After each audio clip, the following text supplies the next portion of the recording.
Hello, and welcome to the Dole Institute of Politics' 2021 spring semester, The Modern American City, Past, Present, and Future. I am Patrick Tuohey with the Better Cities Project, a fellow of the Dole Institute. This is our fifth of 7 sessions. Today, we're going to tackle effective housing policy, and not a moment too soon. If you viewed our 4 previous sessions, you know that whether we discussed economic development policy, demographic trends, segregation and zoning, or municipal finance, the issue of housing and housing affordability reared its head. So I'm very pleased to be discussing housing policy with my guests, Kirk McClure and Emily Hamilton, both of whom have researched and written a great deal on the topic. Kirk McClure is a professor emeritus of urban planning at the University of Kansas's School of Public Affairs and Administration. His teaching and research examines housing market behavior and evaluates federal affordable housing programs. Emily Hamilton is a senior research fellow and director of the Urbanity Project at the Mercatus Center at George Mason University. Her research focuses on urban economics and land use policies. Thank you both for being here. Let me tell the viewers that if you have any questions throughout the program, you can email them to dolequestions@ku.edu, and we will endeavor to get to as many as possible at the end of the session. I'd like the session to tackle housing and housing policy in 3 broad parts: where we are, how did we get here, and what we can do about it. Let's start by trying to define the problem we have at hand. I've read that there's a shortage of about 2.5 million housing units in the United States, but that number is a few years old.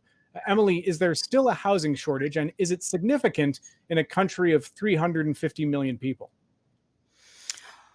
First off, thanks a lot, Patrick. It's great to be joining you. There certainly is a housing shortage in parts of the country where prices are very high, demand for housing is also high, and there's simply not enough housing to accommodate the number of people who would like to live in some parts of the country. This is mostly concentrated in the high cost coastal cities, but increasingly this problem is spreading to other parts of the country. Boise, Bozeman, Montana, Denver, Austin are just a few of the examples of parts of the country that are starting to experience the housing supply and housing affordability problems that had previously been more limited to coastal regions. And this problem is getting worse over time. If we look at the percent of income that the typical household was spending on rent in the 1960s, that share of a household's budget that has to go toward rent among households who rent has steadily increased, meaning that increasingly households have less money left over to spend on their other needs after paying for their rent. And Emily, is housing shortage the key problem in housing affordability, or is there another ingredient, another issue that we need to tackle? Well, there's certainly the price or rent side as well as the income side to consider. But in those very high cost parts of the country, it's the shortage that is the primary factor. And it's local land use rules that limit how much housing can be built and drive up the cost of the housing that is permitted that are key contributors to high prices. Some of the most notable restrictions on housing supply are single family zoning combined with minimum lot size requirements. Together, these rules mean that only detached houses are allowed to be built in large swaths of many cities, and each of these detached houses has to sit on a yard of a certain size. So in effect, this single family zoning combined with minimum lot size requirements puts a cap on the number of households who can live in a certain locality. And when these rules are repeated in locality after locality, we get to today's situation where entire regions are prohibitively expensive for not just low income households, but middle, and in the case of the Bay Area, for example, even upper income households will struggle to find housing that fits within their budget. Kirk, do you define the problem any differently? And is the housing shortage, if there is one, a significant one? Uh, well, I do view it somewhat differently. Emily is absolutely correct that we have market areas in the United States that suffer from a shortage. A standard joke line I use when I speak around is we have the sexy seven, Boston, New York, Washington, Miami. On the East Coast, on the West Coast, it's Seattle, San Francisco, and Los Angeles. You maybe can throw in San Diego, but it's more fun to say sexy seven than elite eight. We have a few metropolitan areas that are so tight they squeak. And yes, there's a shortage of units. But again, just to give you a sense of big numbers, there are just under 400 large metropolitan areas in the United States. There are another 500 what are called micropolitan areas. These are the smaller communities like the college town of Lawrence, Kansas, where I live. You will find that the vast majority of these markets, in fact, have more than ample units. A statistic that I love to use to substantiate this is that from 2000 to 2007, we built 175 units for every 100 new households in the population. What that means is we built an awful lot of units we didn't need. Now they were new, so they became occupied, but we caused a lot of older stock that deserved reinvestment to now become reduced value. To give you a sense of this, we have 10 million vacant units more than we need. We do need some. You got to have about a 2% vacancy in the ownership side to be healthy. You need about a 5% vacancy on the rental side. And at any given time, there's a number of units that are in probate. They are, the occupant is off in the hospital, whatever happened, but either 1 to 2% of the stock will be empty for that reason. But if you account for all of that, we still have something like 10 million surplus vacant units. If to put that in scale, take that out across 51 states, including DC as a state, we have enough stuff, enough housing, surplus housing to house all the households in 3 average size states. That's a lot of stuff. So I always get nervous when I hear people talking about the shortage of housing. We have a shortage in Los Angeles. We could build houses till the cows come home and probably wouldn't have enough. I live in the Kansas City area. We don't need any more units. Our problem is now trying to make effective use of the units we have. And when you get to the bottom end of the spectrum, the Detroits of the world, their biggest program involves a big D6 Caterpillar knocking down empty units. So when you're knocking down empty units, it's a little hard to make an argument for a shortage. Yes, the quick version of this is some markets have a shortage. Most markets are in surplus. Some markets like Detroit are in excessive surplus. Does that help? Well, let me ask, those 10 million units you talked about in excess, are those, how long are they vacant? Is this a short period of turnover, or is it a matter they've been available for months? In most cases, it's for a very long time. Remember where we are. This is 2021. The housing bubble came to a peak in 2007. 2008 and 9 were the crash. So 2010 to the present, we've been in an 11-year recovery. Now, everybody thought in 2010 and 11 and 12, the growth problems were exacerbated by foreclosure, by overbuilding. Everybody admitted we had, but they thought it would be absorbed quickly. Another little statistic I like to show. The home builders like to say we adjusted in terms of our building, and so we've absorbed the problem. From 2010 to 2019, the last year for which we have reliable data, we came so close to building exactly as many units as we have households. Of that huge backlog of 10 million, we only absorb 35,000. That's too small a number to even say we absorbed anything. So in fact, as a nation, we've done a very poor job of hitting that mark of absorbing our surplus and not building faster than the pace of household formation. So I am not an economist, Kirk, so maybe you can engage in some Econ 101 for me. I would have guessed if we had 10 million excess units, that there would not be an affordability problem at all, that the availability of units would drive down prices. Again, I'm a neophyte in housing policy. That doesn't appear to be happening. So what's going on? What we don't have good data on, and we can reasonably assume, is there ain't nobody investing in these units.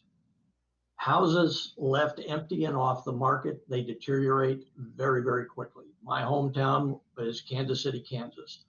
I drive through KCK and I often use the line, if I ever win the lottery, I'm just going to drive down the old neighborhood in Kansas City, Kansas, and I'm going to say new roof, new roof, new roof, because that's what these areas need. It doesn't take too long before this stock gets in really tough shape.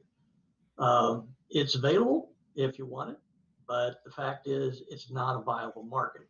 Most of these units are sitting and deteriorating. They're not in the fancy suburban, exurban communities. They're in the older inner ring suburbs. They're in the core areas of the central cities, and they are depressing the value of home ownership in those markets. Unfortunately, they don't become a viable alternative to renting. If they don't pass a Section 8 inspection, they're not a viable option even for a household that has a rental voucher. So the availability of supply isn't really pulling down the price.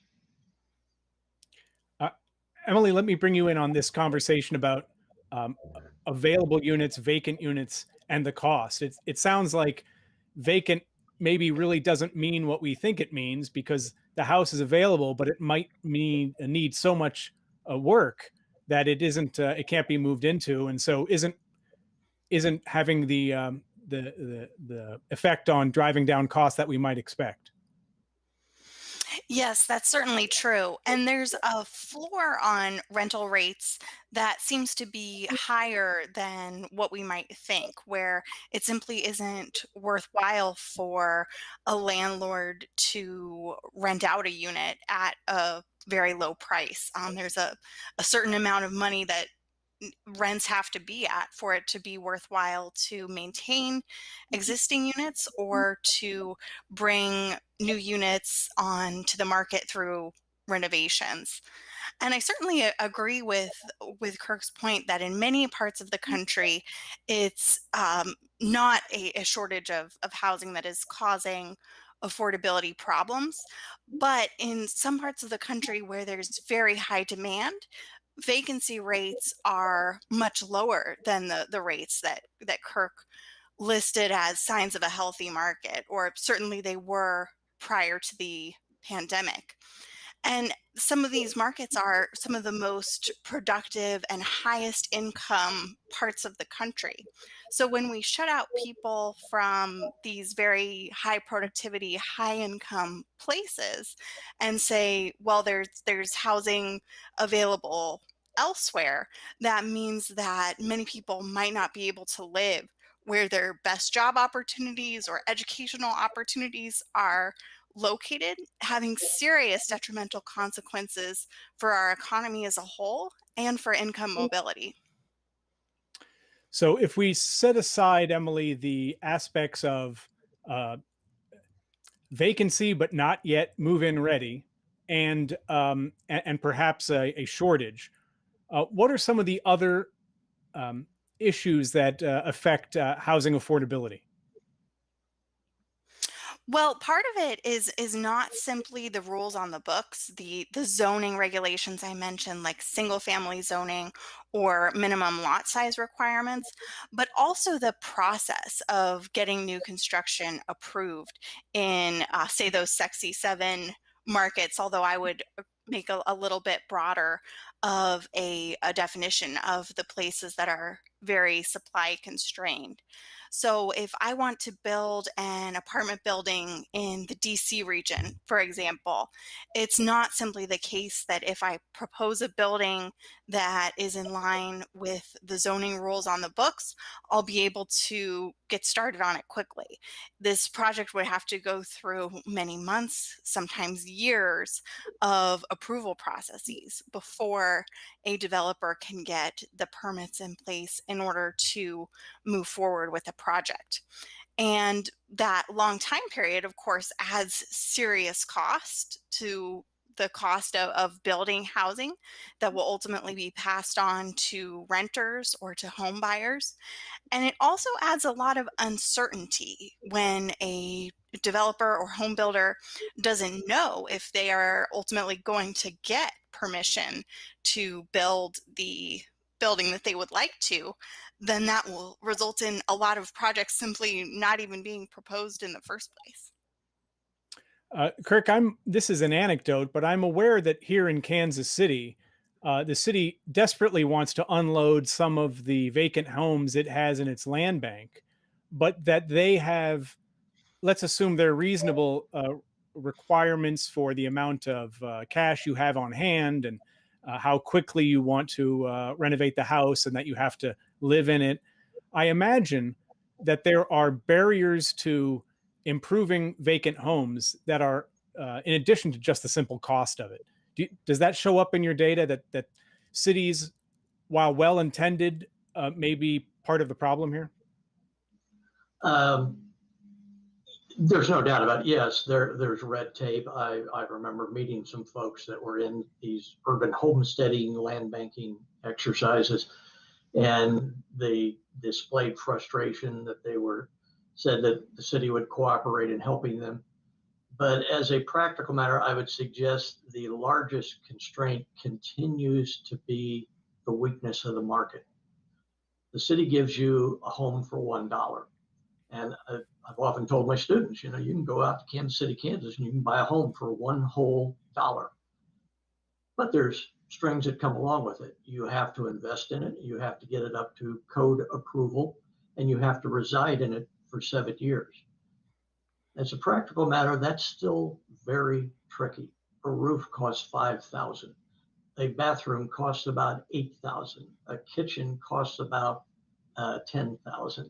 You can go through that and suddenly you begin to realize, not counting your sweat equity, just putting in those improvements, you've now probably raised your investment in that home beyond what the market will pay for it on the day you want to put it on the market at 7 years plus 1 day.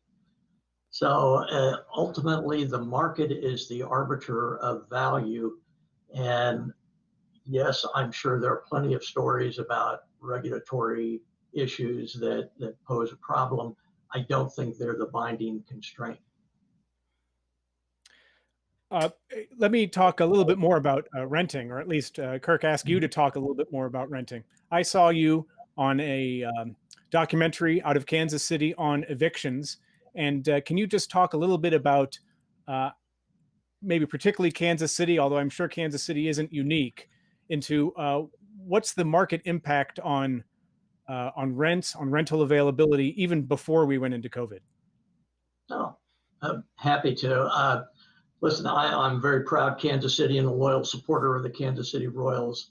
One of my contributions to the U.S. Department of Housing and Urban Development, where I work on the side, is that I always say Kansas City is the dead middle. San Francisco is the extreme at one end, Detroit is the extreme at the other. But what goes on in beautiful Kansas City is very informative about where is the market. In Kansas City, we have a situation that is found in most metropolitan areas. We don't have a shortage of units, we have a pricing mismatch. If you look at the households who make below $20,000 a year, to spend a reasonable amount of their income on housing, they need apartments that rent for less than $500. All right. Well, as Emily said, and she's absolutely right, it costs a lot of money to run a good rental property. You can't make any money renting things for below 500. So we have very few units at that price range. We have a whole lot of households at that price range. You go to the next segments up, go anywhere from say the 30 to 50,000 income group. They need apartments at 750 to 1250. You know what? We have more of those units in that price range than we have households in that income range. So who's running the surplus? Well, some rich people are renters, not very many, but some are. Oftentimes they're renters because they choose not to spend 30% of their income. They don't like to spend a whole lot of money on housing, so they rent those middle priced units. But much more common is that we force the extremely low income household, those people making below 20,000, we force them to rent an apartment for 750, 900 a month. And that means they are spending upwards of one half of their income on rent. They haven't put food on the table. They haven't purchased any gasoline for their car to get to work. They haven't purchased any clothes. Half of what they make goes to paying the rent. And that creates this great problem of housing instability. The slightest thing happened, the kid falls down in the playground, breaks a tooth, you're looking at either paying the dentist or paying rent. And it's a very unhappy situation. So our bigger problem is not having enough units. Our problem is the pricing profile of the units. Landlords make money renting units from 750 to 1250. That's the sweet spot in the rental market. But unfortunately, we need units. Well, we need one of two things. We need units at that sub 500 level. That's a very expensive undertaking. Or a somewhat less expensive approach is we need to help those households afford the units that are already there at the 750 to 1250 range. And that's what the housing choice voucher does. So there's our problem, and it typifies most markets in America. Emily, let me ask the same question to you. How do you think of the challenge with, again, even pre-COVID, where we've had an uptick in evictions and more rental problems, but even up to that point, how do you characterize the rental market, the challenges there? And do you agree that we kind of have market segmentation that just doesn't serve that lowest market? Yes, I certainly agree with Kirk that even in the parts of the country where there aren't big housing supply problems, there are nonetheless serious housing affordability problems for those low income households. And I also agree with Kirk that the most cost effective and, in my opinion, best way to help alleviate that affordability problem is with the expansion of the housing choice vouchers to cover all the households who qualify based on their income level. Whereas right now, only a fraction of households who qualify for those vouchers actually receive them because of the limits on funding for that program. But I'd add that expanding funding for housing choice vouchers isn't enough. It also needs to be more appealing for landlords to accept those vouchers because, unfortunately, right now, even though there are only a fraction of households receiving those vouchers out of those who qualify, some of that fraction find it really difficult to use their vouchers because landlords don't want to accept them. And this could be, likely is in part, a result of discrimination against voucher holders, but it's also in part due to some of the regulatory hurdles that landlords have to jump through if they aren't the type of landlord who specializes in Section 8. In particular, those regulations can be a barrier. I'd like to see some experimentation with cash transfers in lieu of housing choice vouchers to compare outcomes for households who just receive cash, which they can use to, of course, support their housing budget as well as other necessities. In addition to making this program an income-based entitlement. Kirk, your background is in analyzing affordable housing programs of the federal government. I am curious to spend a little bit of time just talking about how we got to where we are now. One of the things that fascinates me most about public policy, and this is not to pick on any particular area or level of government, is that you can get a lot of people together, a lot of smart people together, who desperately want to do the right thing, who have the best intentions, and yet their efforts don't bear fruit. So are there things that we've done in the past that haven't worked? Are there programs that are more promising than others? And maybe you can just call on your background of research to tell us how we got to this problem today. Well, I can go through. I have a late brother who was a history professor. He always when he used to beat me up whenever I do these 60-second histories of anything. It's crude and it's simple, but we started out with public housing, and that was public ownership of the housing, public financing of the housing, public management of the housing, public siting of where the stuff would be built. You know what? Didn't work very well. We concentrated poverty. We created management problems. Some of it became so bad that the public housing then caused the deterioration of the adjacent neighborhood. You know, when you fail that badly, you got to learn from it. Well, we have learned. You may or may not be aware, we are not building any more public housing. We are phasing out an awful lot of what we have, and we're converting the ownership and financing forms of it. With that, we shifted to more private sector usage, and the Section 8 program was created. With that, we have private development, private ownership, private management, but public subsidy, and sometimes still public financing. That would vary. It was a very good program. It died in the Reagan era. Reagan was not a fan of it. I'm not going to suggest it was a perfect program. It was not, but it was a whole lot better than public housing. And interestingly, we are going back to some of that Section 8 project-based assistance to try to bail out some of our other older properties.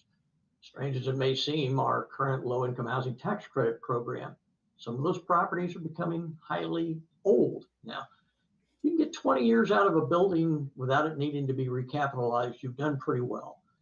And an awful lot of tax credit properties need that. So the program that Emily highlighted and I support is the Housing Choice Voucher. It's actually out of the Section 8 program. I think it is still the best program.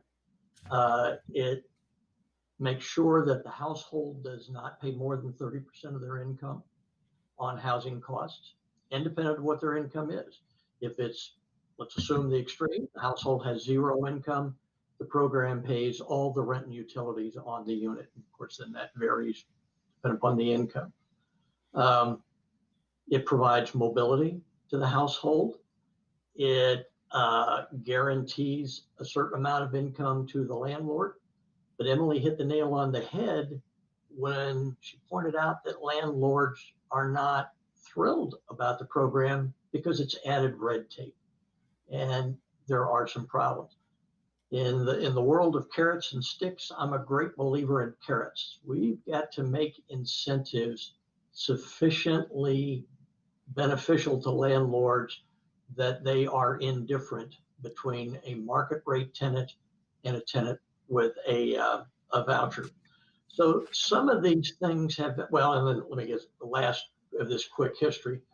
Our other big active program, other than the vouchers, is the low income housing tax credit. What that does is provide some subsidy to developers. And it says, we'll give you this money, which will amount to anywhere from 30 to 50% of the cost of building it. But the condition is that for 15 years, you must keep the rents below a certain ceiling. And that ceiling is not very low, so that in fact, the people who can afford to live in it are much more well off than the people we tend to help with vouchers.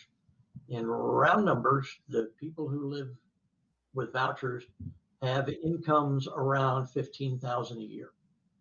The people who live in tax credit properties tend to be in the $25,000 to $30,000 a year category. Neither of them are rich, but clearly that's a very different scale of need. What's interesting about the process, and I still am a great supporter of the voucher program, but the mobility it was supposed to offer has not really materialized. And that interestingly, we're finding that developers are very savvy people. They go where there are strong markets.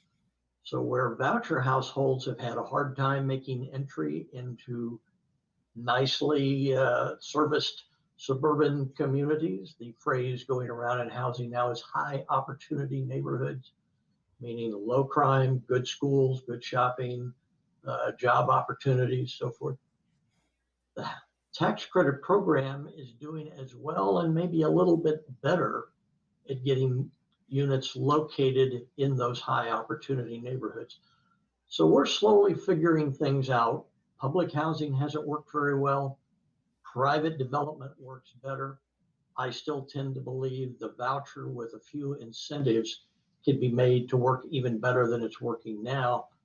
And I think we mentioned that right now we only have enough vouchers to help 1 in 4 of the eligible poor. The pandemic has made it painfully obvious that when we have times of extremely high unemployment, and that's certainly what we have right now, we need to have a program that would kick in and pay people's rent, help them pay their rent. They'd continue to pay 30% of their income toward rent, but the government would step in and help them out. And that would be in addition to, but including employment benefits in their income calculations. So it wouldn't be double dipping, but it would help people out so that they wouldn't be threatened with eviction due to the short-term loss of their apartments. So there's the quick history. Does that help? That does. Thank you. Emily, I want to ask the same question to you, which is basically, how do you think we got to where we are now? But first, I want to remind any viewers at home that if you have questions for our panelists, you can email us at dolequestions@ku.edu. We have a few already, and we'll endeavor to get to them at the end of the program. But Emily, what is your history of how we got here? Well, Kirk gave us an excellent history of the subsidized side of the housing market. So I'll focus a little bit more on the history of those supply constrained parts of the country where it's land use regulations that are the very serious barrier to housing affordability across much of the income spectrum. And this history dates back about 100 years to when localities began adopting zoning ordinances. And for at least half of that time, these zoning ordinances weren't causing big housing affordability problems. They would limit how much and what type of housing could be built in specific jurisdictions. But home builders generally within each region of the country had available to them land where they could still build relatively low cost housing. This is housing that might be affordable to a median income household when it's brand new, and over time become affordable to lower income households, so that much of the income spectrum under that model was being well served by the private market. But over time, as these land use restrictions have become more burdensome with the long and uncertain permitting process that I mentioned earlier, and as regions have sprawled to the point where simply building new greenfield housing at the outskirts of a region might mean a really unpleasant commute for someone who needs to commute to city center, this has simply become a untenable situation in those supply constrained, most expensive parts of the country, where many households are housing cost burdened and perhaps at the same time enduring very long and unpleasant commutes just to make their housing situation viable. I'd add that the rise of the environmental movement in the 1970s has contributed to land use regulations as a really important constraint on housing supply. The economist William Fischel at Dartmouth has done a great job of detailing this history. And in the 1970s, with the rise of that environmental movement, homeowners in some cases began promoting rules like single family zoning as environmentally friendly rules because they protect green space at the level of a yard.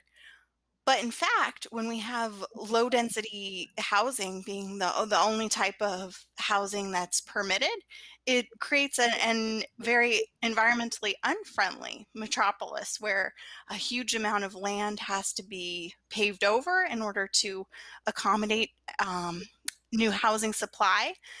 People have very long, often car commutes, and this housing is much less efficient to heat and cool compared to multifamily housing, which we would see more of in these parts of the country if it were permitted.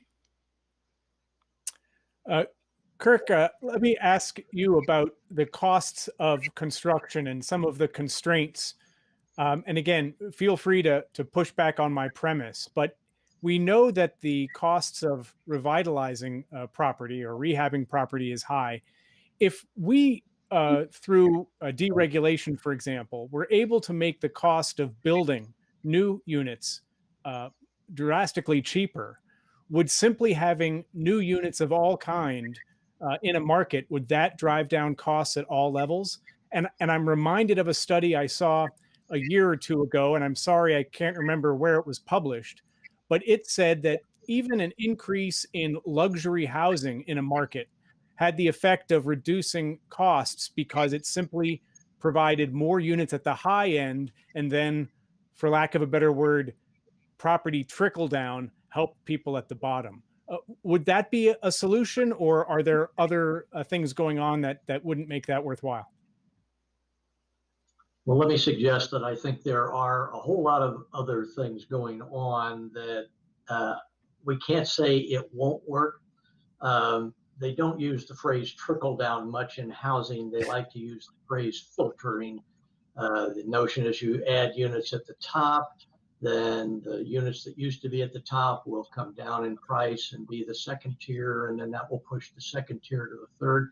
And the idea is that you eventually push a higher quality of unit into the bottom tier at an affordable price.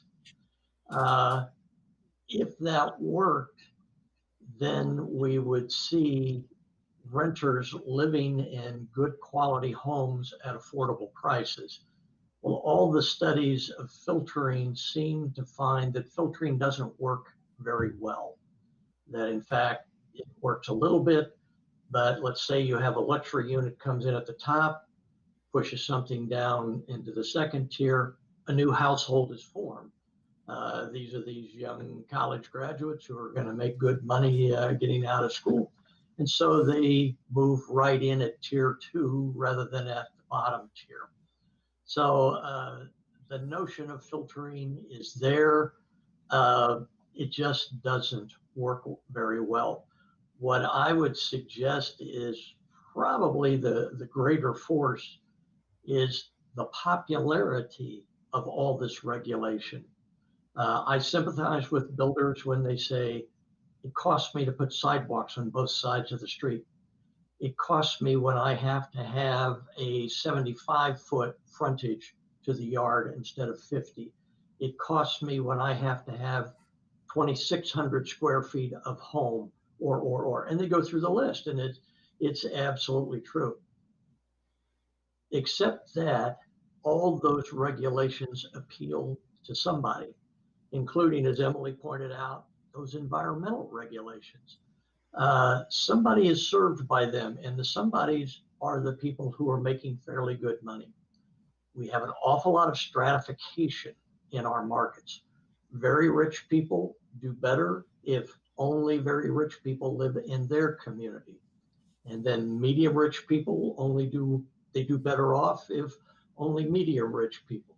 So we have what is referred to as T-Boo stratification. Charles T-Boo is a famous economist out of Los Angeles. Makes sense, all the stratification goes on out there. But that system would be unstable because it would be in some home buyer's interest to buy a low-priced unit in a high-income area. They would get the higher quality public services. Their kid would go to the higher quality school, so on.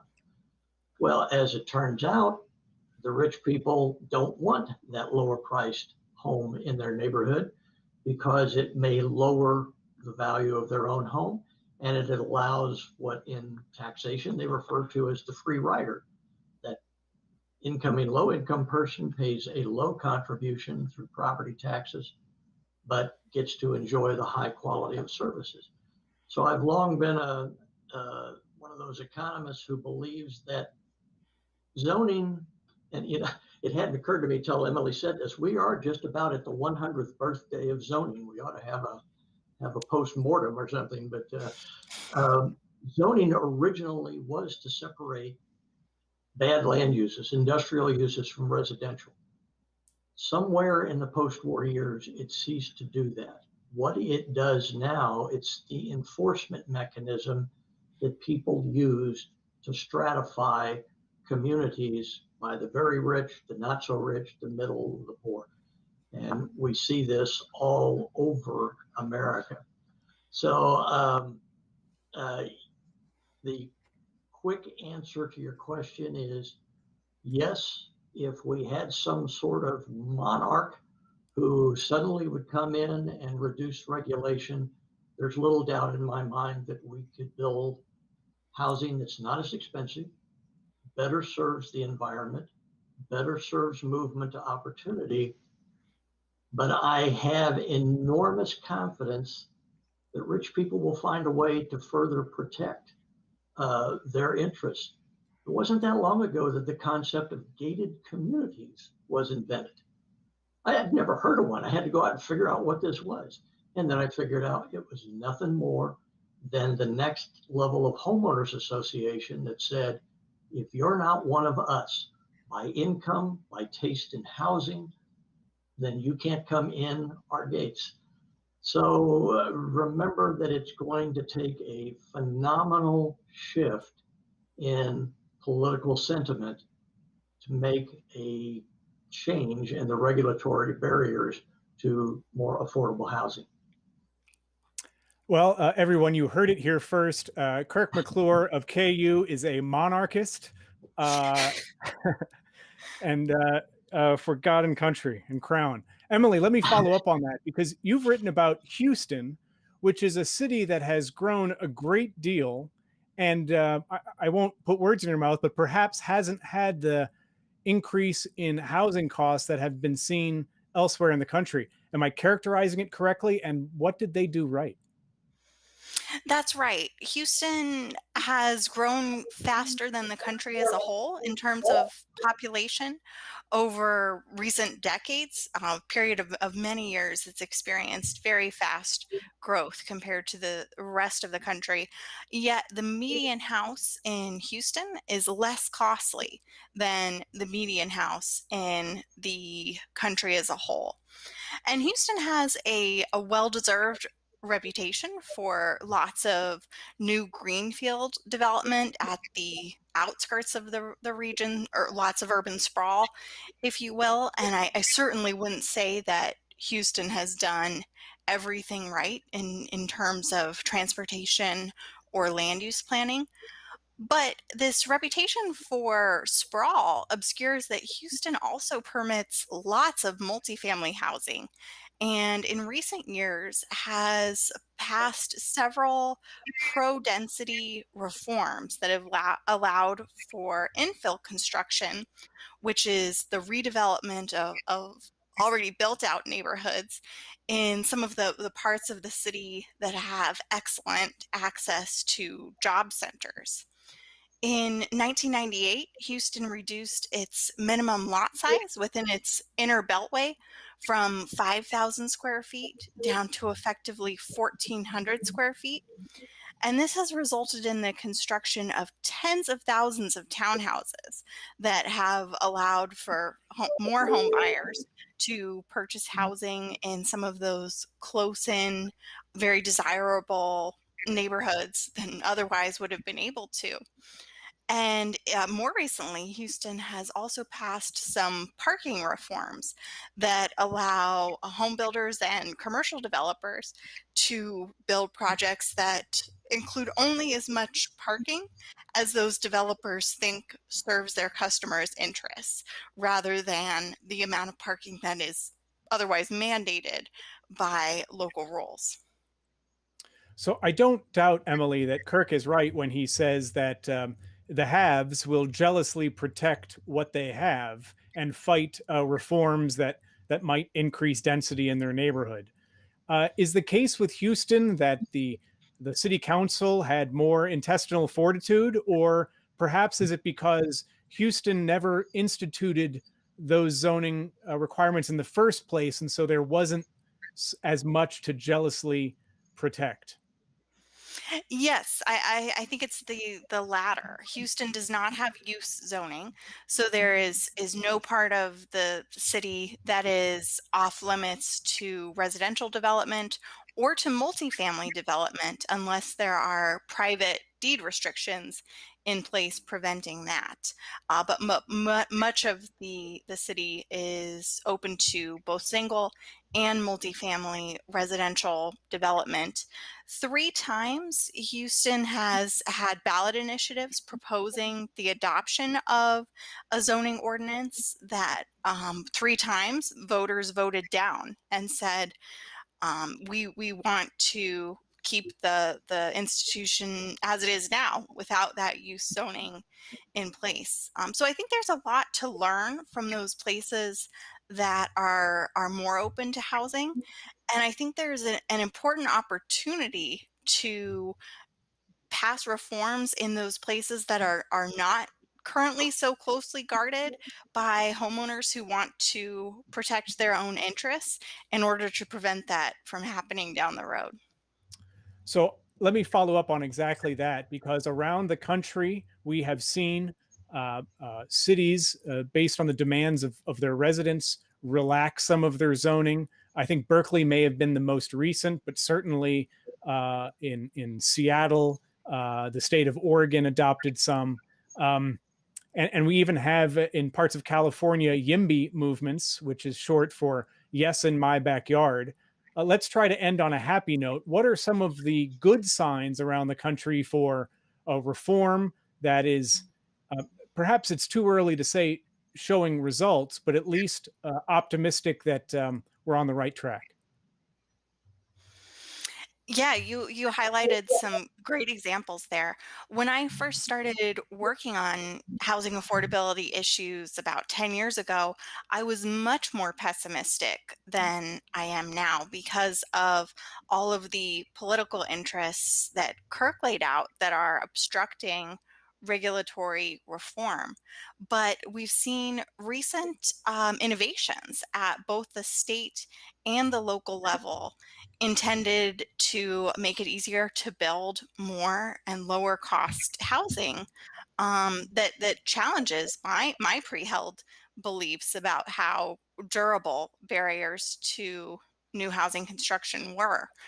At the state level, the politics are a little bit different than at the local level, with state policymakers having a broader view of both the costs and the benefits of land use restrictions, whereas at the local level, policymakers tend to overweight the benefits to their current residents, not looking so much at the costs of these rules in terms of lost population growth and economic growth.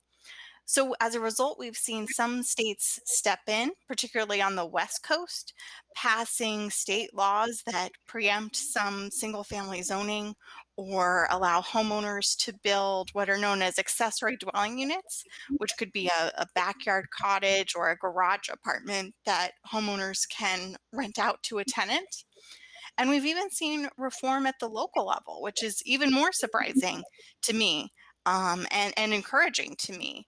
With Minneapolis, for example, being the first city that had single family zoning to eliminate it and replace it with triplex zoning that allows 3 units to be built per lot where only one would have been permitted previously.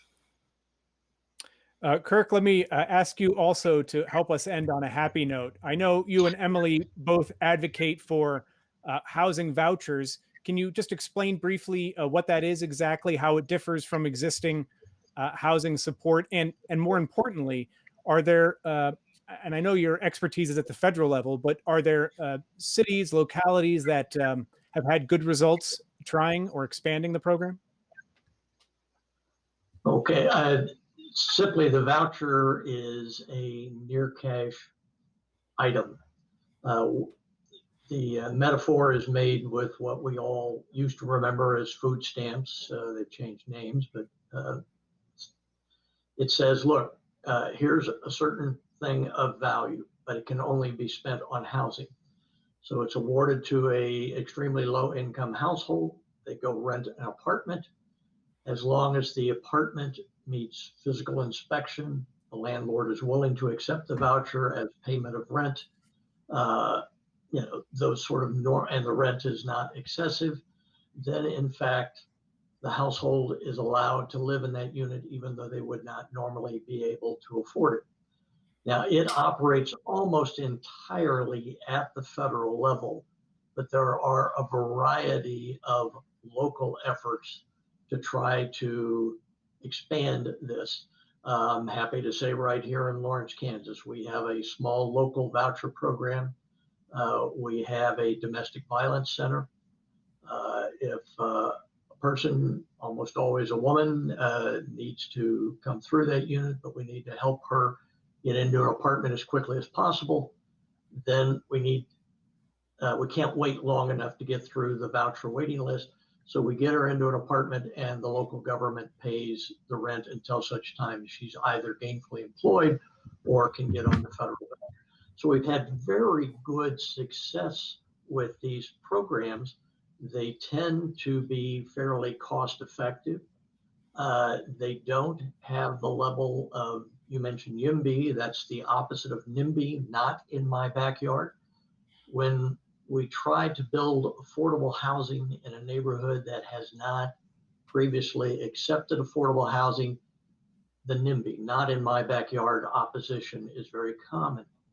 But in fact, if the apartments exist and they can be used for the voucher program, we find if we can make the property manager happy, nobody knows whether that household is subsidized with a voucher or not. They're just another person living in 12C, So it's a very good type of program, and we think it could work very well. When you have heard about our stimulus programs having additional rental assistance, that's effectively what it is. Short-term vouchers administered by various organizations, but usually a branch of city government, to try to seek out those households who are threatened with eviction and to pay their rent for a period of time until they can get back on their feet. So I think it's a great idea. Maybe it's an idea whose time has come. I was just on a meeting this morning with the National Low Income Housing Coalition in DC, and it's exactly what they were going through. What would it cost to make this universal? What if we said every household with an income below $20,000 or thereabouts, would vary it by metropolitan area, but below that number, what would it cost to guarantee that they lived in decent apartments? And I think it possibly could be workable given the political climate we have today. So I have a follow-up question of my own and also one from our viewers. And again, in the last few minutes, if you have a question for our guests, you can email that question to dolequestions@ku.edu. The first from a viewer, Kirk, is what incentivizes a landlord to keep rates low if he knows that the federal government might be picking up part of the check? Doesn't it risk just inflating the market if we're flooding a third-party payer of rents? The simple answer is it's one of our greatest fears. Will we generate price increases in core areas? If the households use these vouchers to exercise their mobility, let's take a poor person in Kansas City, Kansas, we give them a voucher. If they look all over the greater Kansas City area for an apartment, we'll minimize that price increase because they'll be competing against all landlords. If we find the voucher households do not move, then a price increase is very possible and it could be damaging to the program. The good news is that the British government has had this universal voucher idea for many years. Australia has also had it, but it's a somewhat different program. The studies in the United Kingdom are pretty good news. Yes, there's been a little bit of price increase, but it hasn't been damaging. And the price increase has also resulted in pressure to improve the quality of the apartments. So if you get a little bang for the buck, that's okay. But we're not the United Kingdom, we're the United States, and that's what makes us all nervous. We really don't know for sure what would be the price increases with the universal voucher. And of course, the United Kingdom is a monarchy, so they've got that going for them. Is it true, Kirk, that a voucher, let's say it's X amount of dollars, it would allow the family receiving it to add money out of their own pocket and maybe move up to a nicer apartment, a nicer property? Or does it limit their ability to spend their own money in addition to the voucher? We have a floor and a ceiling in the voucher program. The household must spend 30% of their income as their contribution toward rent. You can imagine if the household does not have a high taste for housing, it is in their interest to live in an apartment that costs no more than that 30% share for them. However, if they see value in moving to a more expensive unit, they can pay as much as 40%. So they can move to a higher cost apartment as long as that share is no more than that 10 percentage points of their income. So that's the way the program works. It works fairly well. Might be interested to note that relatively few households exercise that capacity to bid above the 30% number. And let me ask our last viewer question to either of you, and it's unfortunately not a short answer, but maybe you can make it as short as possible. In the vast scheme of housing affordability, what percentage of the contributor to the cost is mortgage lending, mortgage policy and regulation. And again, we've talked about its vacant units. We've talked about the cost of rehabbing. We've talked about a greenfield space and the cost of regulation and standards.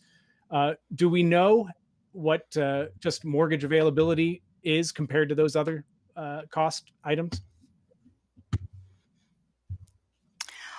Oh, I'll jump in on that. I'm less familiar with research on mortgage availability and, for example, programs that reduce down payment requirements, but there's a lot of research on the mortgage interest tax deduction showing that it doesn't increase home ownership rates, but encourages buyers to purchase fancier and larger houses, to spend more on housing than they otherwise would.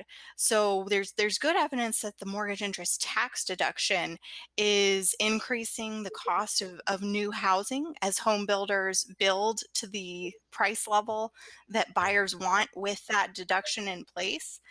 And then as a result, if that housing in the future becomes rental housing or for the next buyer, it's going to be more expensive than what we would see absent that tax deduction. Kirk, do you want to take a stab at that? Knowing we're short, I'll keep this history down to just a very few seconds. The United States government brought about the FHA, Federal Housing Administration. The offspring of the FHA was the 30-year fixed rate mortgage. That has been the backbone of home ownership in America. The second thing it did was created Fannie Mae and Freddie Mac, which they are buyers of mortgages off of banks. That has guaranteed the flow of funds into home ownership. 2/3 of homeowners have a mortgage, and the vast majority of them have affordable housing. In large measure, that's because we've made that 30-year fixed rate mortgage available to them. Oh, thank you very much. And thanks to both of you for joining us to discuss housing policy. My guests have been Kirk McClure of KU and Emily Hamilton of the Mercatus Center. Please join us next week, Wednesday, March 31, when we will discuss the impact of the gig economy with researchers Aaron Sundararajan of NYU's Stern School and Steve King of Emergent Research. Thank you again. I look forward to seeing you next week.